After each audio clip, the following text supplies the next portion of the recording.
This is Ignite to Impact. Welcome. I'm Dr. Geneva. And guess what? In studio today, I've got the lady wealth builder, Sarita Pittman.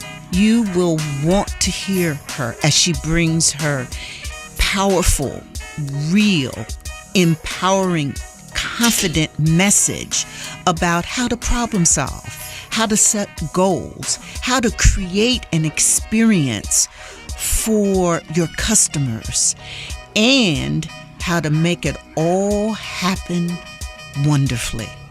So hear from the woman who's the coach of coaches, an internationally known business executive.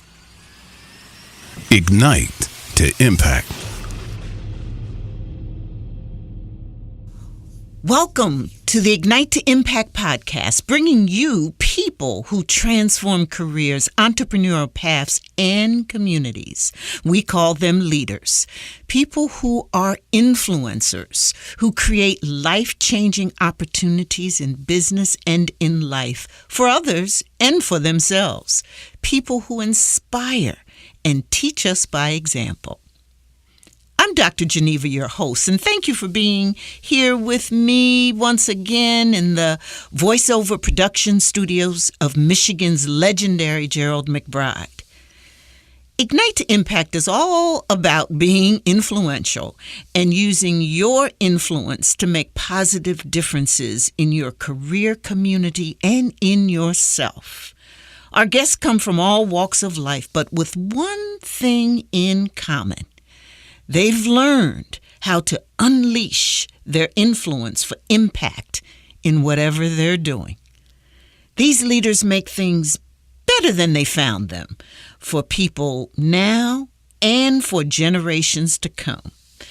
And they're here to share their stories and secrets. And I'm delighted that today we're going to be talking to Sarita Pittman.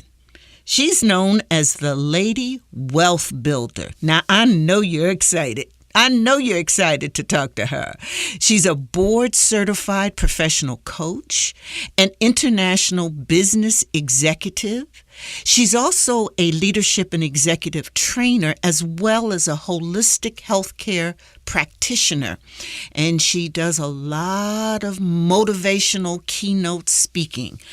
Her resume is so impressive, and so I want to get right into talking with the woman that they call powerful, real, relatable, empowering, and confident. So welcome to Sarita Pittman. How are you this morning? I don't know. I'm blushing. I'm like, who is she talking about? Is that me? But thank you so much. I mean, like, if I was having a bad day, I can't after that introduction. Thank you so much. I'm so honored and so humbled to be in your presence today. But thank you again for that amazing introduction. Well, thank you. And we're just delighted to have you here. Our listeners are always interested in hearing from particularly women who are so by what they're doing, by how they look, by how they act, by what they say, that you can just tell that they are very empowered, that they are doing their thing. Tell us how you do your thing. Which thing you're talking about? I'm just kidding.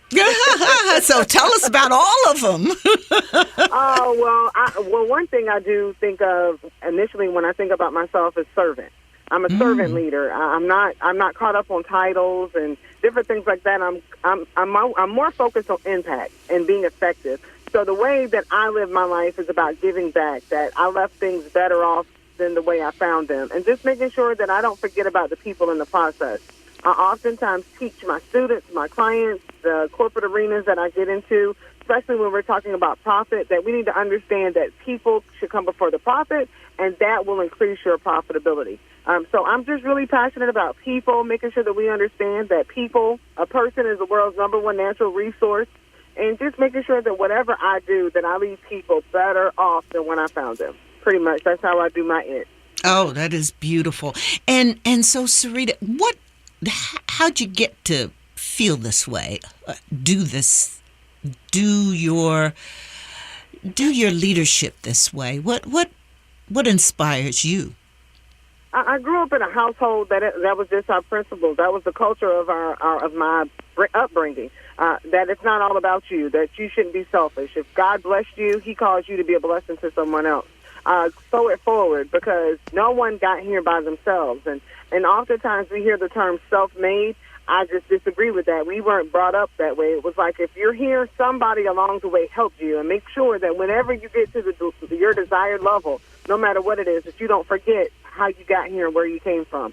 So I was just taught that at a young age from my parents and my grandparents and just the people who I was around every day, that we grew up, that you're on this earth to help someone else. Mm-hmm. And did you find that growing up?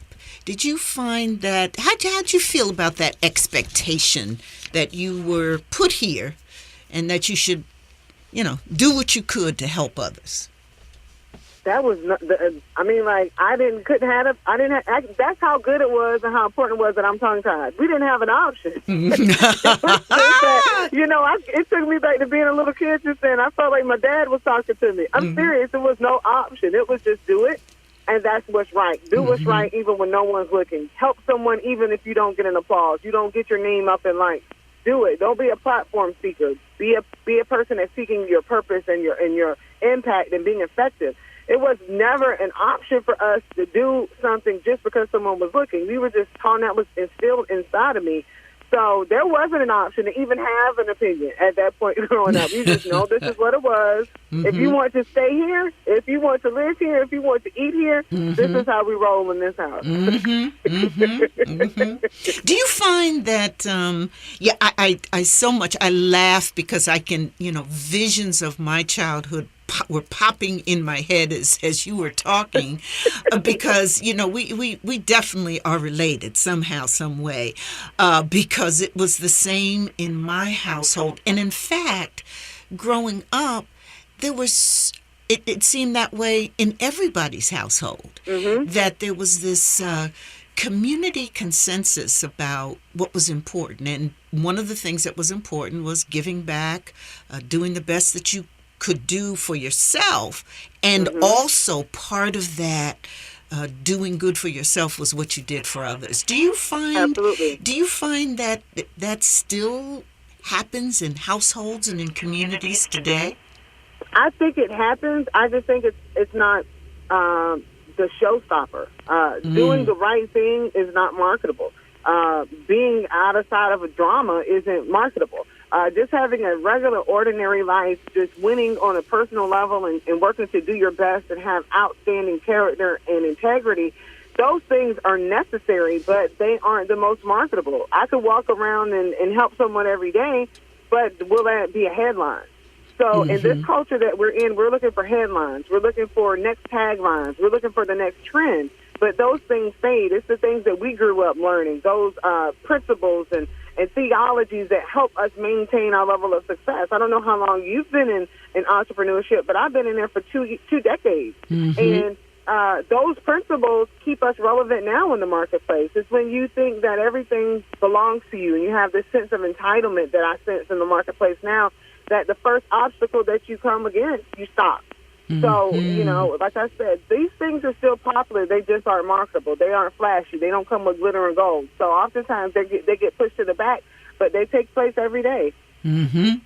That's interesting how you put that, because I'm hearing you say that while those principles, and I want you to, I'd love for you to help our listening audience understand, or at least say out loud those principles. But those principles that, while they're not, let's say, marketable, while they ain't sexy, while they ain't everybody looking at them, they are, in fact, really what sustains you, which keeps you going. And if you're an entrepreneur, probably keeps you in business. Absolutely. Say those names. What are those principles as you see them? One of the principles is make sure that you are a person of upstanding character. That your brand is not what people say when you are in the room. it's what they say about you when you walk out of the room. That's how I was raised. Another thing that I was taught growing up is don't worry about when people are talking about you, worry when they stop. So, oftentimes we're caught up in the thing of pleasing everyone. And I was just raised, if you try to please everyone, you're not going to please anyone, and you're definitely not going to please yourself or please your creator. So the principles that I talk about is making sure that you focus in on who you are, what you do, and why you do it. What's your why? That will keep you going. Are you doing this so your grandchildren will be better off than 3 or 4 generations behind you?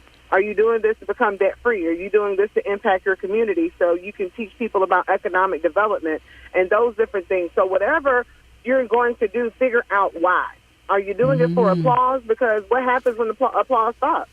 Are you doing it for fanfare? What if it doesn't bring fanfare? You really have to have a solid position on why you're doing something, because if you don't, you will not last. You won't have any sustainability, and you will be the trend. We'll hear about you today. We'll clap for you, buy your T-shirts, your bracelets, come to your event, and 3 or 4 years down the line, no one knows your name. Yes, that why, that purpose, that Absolutely. why you, and how did you discover? Share with us, what is your why, and how did you discover it? Because I've run into so many people who will say, Dr. Geneva, I keep hearing I need to understand my why. I need to find my purpose. But, how do I do that? Where do I start? Could you share with us your purpose and how you discovered your why? My purpose, I just believe it discovered me. I teach people all the time that we don't need to seek outside of ourselves to find our purpose. We need to do the opposite. Seek inside of ourselves. Seek ourselves. Have that quiet time. Truly understand what our true giftings are. What are our natural bends? What if we got woken up at 3 o'clock in the morning without a head start, without anything, and someone said, talk to me right now, educate me. What can you educate a person on 3 o'clock in the morning that can help them? It just comes out of your pores. It just comes out of you naturally. That's what I tell people. That's your it. That's your purpose. And oftentimes we don't hold on to that. And for me, I understood what my purpose was at a early age, because I had to make a decision for myself to create an environment, or I call it personal economy. I say PE class. How did I maintain something personally and to keep me going outside of what's going on in the world, outside of what's going on in my home, outside of what's going on in my doctor's appointments? I had to do that for myself. So I help people do that. I help people understand that it doesn't matter what's going on in the economy. You can create your own personal economy. It doesn't matter if everyone external is sad. You can still have your own joy, your own happiness, your own peace. And it's about choices. Everything comes down to a choice. So that's my principle. And I learned that at an early age, being diagnosed with one of the worst cases in the history of the world of eczema and psoriasis. And I had to decide if I was going to truly be happy the way I look, or am I just not going to like myself? I'm just going to hide. And I didn't want that. I didn't want to have to hide. So I had to come okay with how I was. And I help people do the same thing in their professional lives, personal lives, and other aspects of their lives. Now, Sarita, what did you say you were diagnosed with? I couldn't. One of the worst cases of eczema and psoriasis in the history of the disease. And I got diagnosed that way when I was 5 years old. I couldn't wear shoes for almost 4 years. And I just had to be okay. And then my mindset changed. And I became thankful for having feet, even though I couldn't walk hardly. I was thankful that I had feet. I began to become thankful for my hands, become thankful for a family that had insurance that could take me. And I'm little. You know what I mean? I'm little, and my brain is thinking like that. So, I'm just thankful that even things that come against us that we sometimes perceive to be, they're really making us. They're making us who we are, who we're going to be in our future. So I don't despise any time I experience something, because I know it's going to build my character and strengthen me. So in turn, I'll be able to go back and help somebody get across their bridge. So, I see the commercials about psoriasis. They play, frequently. And you think of it, you look and you say, oh, a rash here or there, but it's not, because I've known people with psoriasis, and it's much more than that. And so it seems as though you took that and learned gratitude. Absolutely. And learned how to move and still become an international executive. And so the road, was it tough? Tough. That was a nice word. That was beautiful. That was a pretty word. That was with sprinkles and cherries on top. It was beyond rough, but it taught me so many things of principles of entrepreneurship and business that I could not have learned anywhere else other than in the school of life. It just did, because, I mean, like, you have to use what you have. When you're an entrepreneur, you can't focus on what's wrong. You can't focus on what I don't have. You have to focus on making it work with what you have right now. And I learned that, and that just, transcended decades and years of being in business, because oftentimes we'll find excuses or point out the problems, but what's the solution? So I just have, from a young age, been solution-oriented. Yes, that's what, and I'm a person, and I'm so lean when it comes to operating a business, that when people connect with me, it's like, wait a minute. I'm like, yes, I trim the fat. If it's unnecessary, if it's not required for a sale, why do I need it? Period. And so many of us, we get caught up in the extra stuff that, honestly, we don't know how to operate on the lean budget. We don't know how to operate on the bare what it takes. We want all the accoutrements and the bells and whistles, and the only thing it's doing is being a line item on your budget, and it's not on the profit line. It's on the cost line. It's an expense. So, that just taught me when I was little the things that I need to know now. Like, that's not necessary. We could do it without that. So you managed to learn from all of that and make it work for you as an entrepreneur. Is that some of what you talk about and help people with in your coaching? Because you're a board certified professional coach. So help our listeners understand, what's that mean? What that means is I help people, and I also am an educator of coaches. So I have a program for individuals that want to come through and launch their own professional coaching career. But being a coach means that you just help people get their goals accomplished in a way that's not detrimental for the coach, and it's not detrimental for the client. That both the client and the coachee walk away with their desired results. So when someone comes to me and they tell me that they have a goal, we're going to coach you to the place of a goal achievement, not just writing the goal, not just establishing the goal, but let's get it accomplished. Because in this era of goal writing, that we'll write goals down, but are they realistic? Are they measurable? What's your plan of action? Can you get it done with what you have, and what's needed to get you there? What support do you need? What don't you have right now? And then what I also do is make sure that I have people take a look at what they have right now.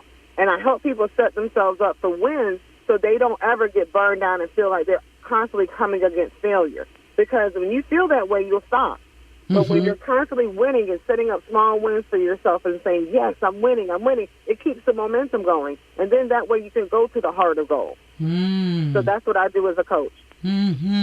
So you help people. There's so much conversation today about goal setting, but I hear you saying more because I'm hearing you say, yeah, it's important to set goals, set the right goals, make sure they're specific, make sure you can accomplish them.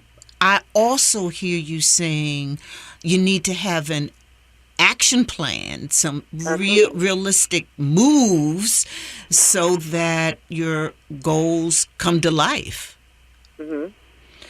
And so I'm hearing you say more about that whole, so it's not just about goal setting, but it's about goal action and goal achieving. Absolutely. Yeah.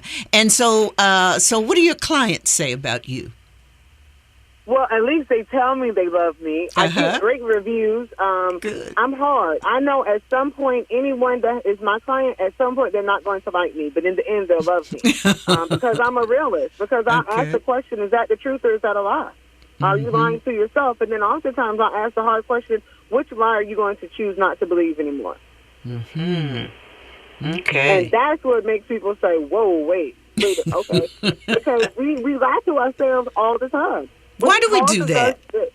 Why do you think we do that? Because it's easier to accept the lies and deal with the realities to move forward and go through the growth pains and the processes to get better. So we'll just simply put our own limitations on ourselves and embrace the lie that we can't do something, or I don't know how to do that, or this is why that's happening. No, that's not true. That's a lie. And oftentimes it just boils down to personal and professional development, which we don't like. I could just go get this over here and fix it instead of actually getting to the root of it. Because if you don't get to the root of things, you may pop off the branch, but that fruit will appear again because the root is still active. So I get down to that kind of stuff. So my clients love me at some point, then they're like, whoa, I'm paying you for this? And then after it's like, I can't believe it. I need you in my life. Like, I am on people's annual budget because they know, okay, I need this. I need to, if I want a big goal, if I have a big something I want to achieve, okay, come on, let's get this done. And so you not only coach people, but you train coaches. I mean, you coach the coaches. Absolutely. I educate the coaches and provide professional development for them because in this time frame that we're living in, we love marketing. Marketing is amazing. Marketing is essential. Having your graphic on point, having a great headshot, having a phenomenal bio is amazing.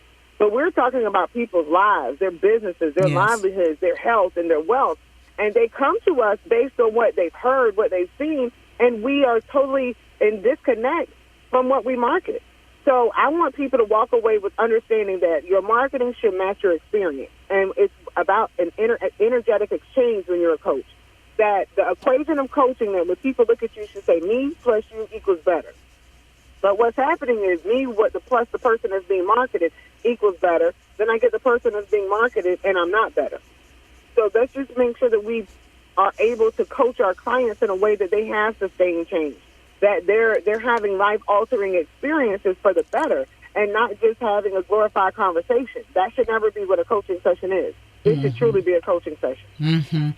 You know, Sarita, I want to take you back just a second because it was some powerful stuff you were saying. You know, the whole conversation's been awesome. But in the last couple of seconds, you talked about marketing and experience. Marketing should match your experience. And you talked about a relationship there and a formula. Give that to me one more time. Let me hear that again. When you market, of course, the formula, the equation that people should see when they see a coach should say, me plus you equals better. Oftentimes, that's what our marketing says. But then after it goes from the marketing to the experience, it's not that way a lot of times. We are marketing, and we don't know who our true customers are. So we can only help them to a certain degree. But if you're a real honest coach and you're a great coach, you'll understand that you don't need to go after every client. If you know who your target customer is, you should be comfortable enough to have a power partner that you refer them to. So a lot of times we're just all about the bottom line. Let me get a client. Let me get a client. Let me increase my marketing. Let my graphic be better. And what's the substance and what's the impact and what's the effectiveness behind that? Yes. So once we understand that you have to entice the people to come in and want to buy into the experience of having you as their coach, but make sure you know how to coach when they get there.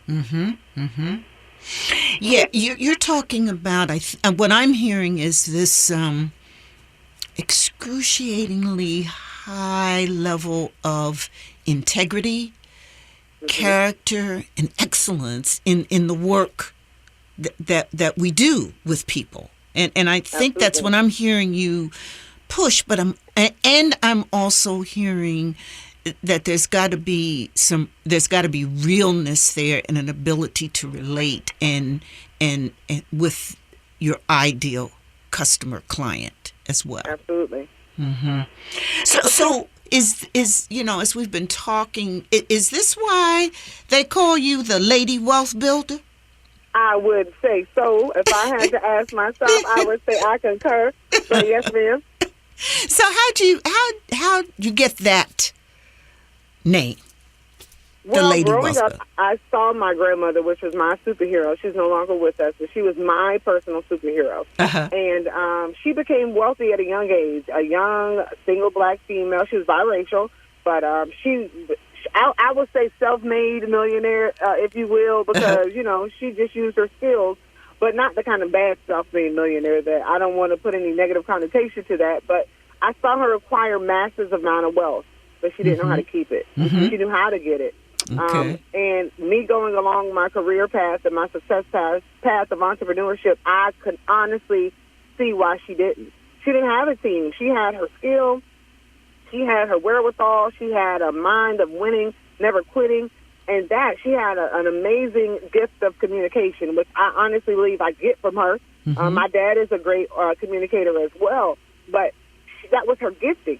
She knew how to use her gift to get, but she didn't know how to use her gift to maintain, and she didn't perfect her gift. So she just used it in this raw state. And so with me, I know that you have gifts. I know that we all have talent, but it's the refining of that talent and the refining of our gifts that will cause us to be able to build the wealth, establish the wealth, and maintain the wealth. That's why I'm Sarita Pittman, the Lady Wealth Builder, because I don't want you to just get it. Let's maintain it. Let's not be wealthy for 3 years. Let's be wealthy for 3 generations. So that's my mindset. So the whole issue, question, opportunity of sustainability is part of your package. Absolutely. So it's not just the acquisition and then the using, but the sustainability, so that it becomes almost built in, institutionalized, ingrained, so that you can carry forth forever. Absolutely. Like, prime example, next month will be 5 years when I had to medically retire from the beauty industry. My heart was broken. I had amassed this huge beauty empire. And I had to make a decision, and I was sad. I'm like, okay, everything that I thought I was building is now I have to walk away from, because I didn't have a person and I could just have it turned over and they could just run it. I didn't. But at the same time, I was able to sell my empire. So even though I was crying on one side, I was profiting on the other side. So are we building an infrastructure that is sellable, that's marketable? Do we know how to even do that? Or that it's an asset, it's not a liability, that somebody else can come in and run it? Or are we just thinking about the now? So, that's really what I'm passionate about. Like you said, it's not just about the acquisition or the acquiring. It's about the sustainability, the longevity, the legacy side of business. That's what I'm focused on. And so when you say that you were in the health and beauty industry, what were you doing? Well, I started off as a nail tech, then went to master cosmetologist, then esthetician, then massage therapist, then a holistic healthcare practitioner. And I was also a platform artist and an educator. I'm still on the education side of beauty, but physically doing the interaction with clients, the massages, the day-to-day practices of doing the hair and all of those. I don't do those anymore. But that's what I did, and that's where I learned how to have awesome consultations. That's where I started pre-charging my clients for services. That's where I learned about having memberships. That's where I learned about, making people have platinum experiences and a regular experience. If you want better, you can pay better. You can have a totally different experience that's just customized for you. And it didn't come from me watching it on YouTube. YouTube wasn't even out there, or I don't even know if MySpace was out there. Facebook definitely wasn't out there.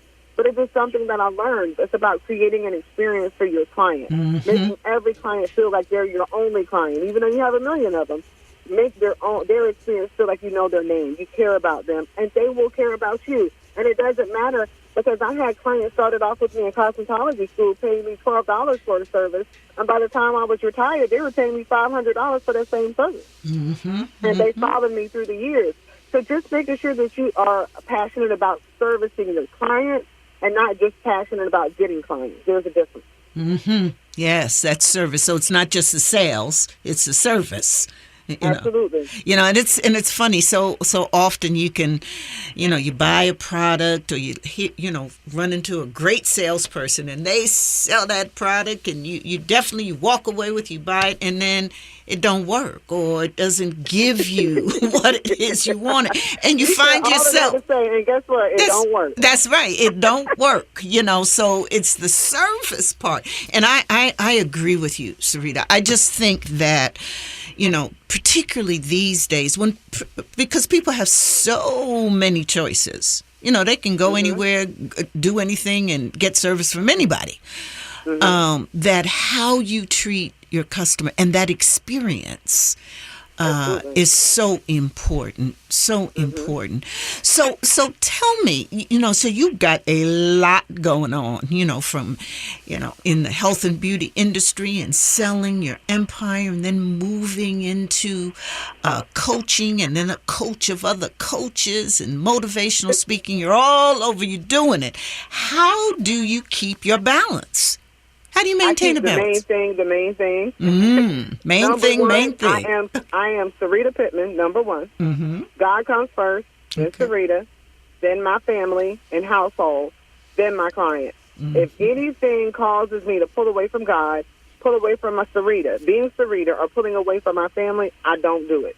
I keep it balanced, and I check it. Like, is this getting me closer to the fulfillment of my destiny, or is it pulling me away? Does this add quality to my life, or does it make me have less of the quality of life that I have now? And if it is pulling me in the opposite direction, I just don't do it. And I ask myself, what is this bringing me? Because oftentimes we look at, it's pretty, it's shiny, it's a great opportunity, but isn't it providing me with an enriching experience? Am I being enriched when I walk away from it? That's how I judge everything. And when I find myself getting out of order, I go back to the main thing. Okay, is God first, then me, then my family, then business? Because sometimes it might be business first, God, then your nope. That's not how I roll. So that's my checks and balances. Am I keeping God first, Sarita, then my family, then my business? And do you you've got to set goals. I mean, you talk so much about goals and you work with your clients. What do you do with your goals? Do you just think them? Do you speak them? Do you write them down? I make goals. I set goals. I bring people an opportunity to achieve the goals with me, so I can show them where we are, what we need to do, what needs to be improved. Because I teach people by experience. Oftentimes, at least for me, that's what made me adopt the philosophy of coaching. Because I was an educator. I give you the education, I teach you, and I let you go, and then I am mad because the results aren't taking place. But I had to incorporate coaching with my leadership style and educating style, and I saw improved results. My thing is, this is where we are. This is what we didn't do. What needs to change? Do we need to bring the goal down, or do we need to bring ourselves up? So that's what I do. Whatever the goal is, and I'm open to being flexible. A lot of times we should never change our goals.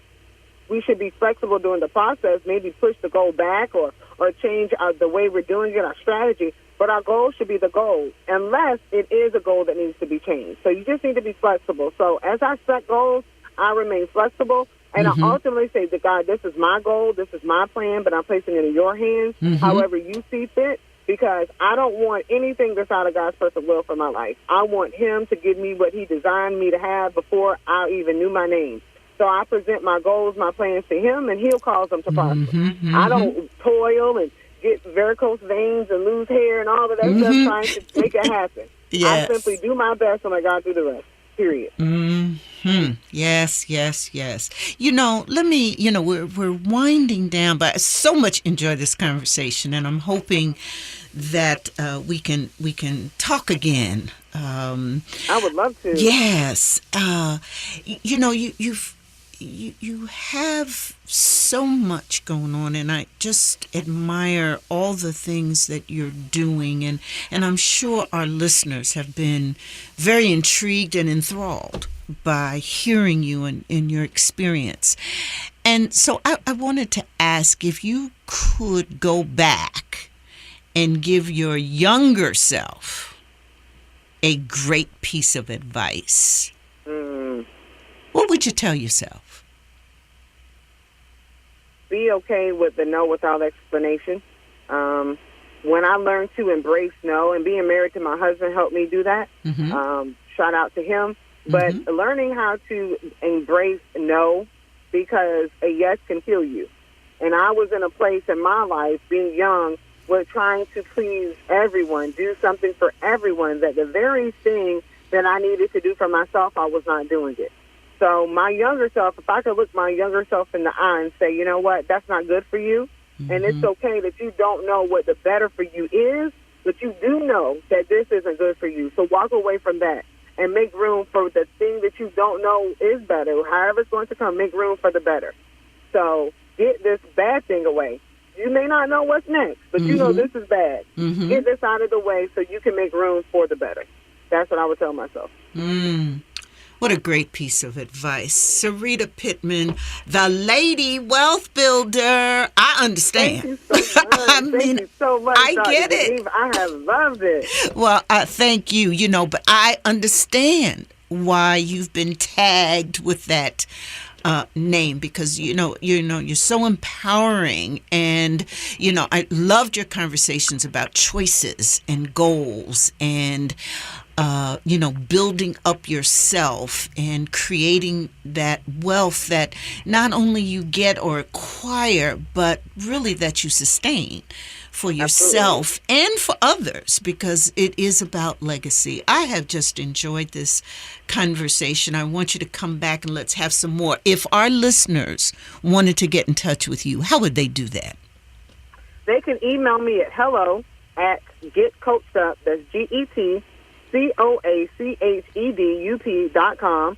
So you can contact me there. You can go to my website at www.getcoachedup.com. And also follow me on Instagram at Get Coached Up. At our Get Coached Up Society page on Instagram, or on Facebook, Get Coached Up Now. So you can connect with me anywhere.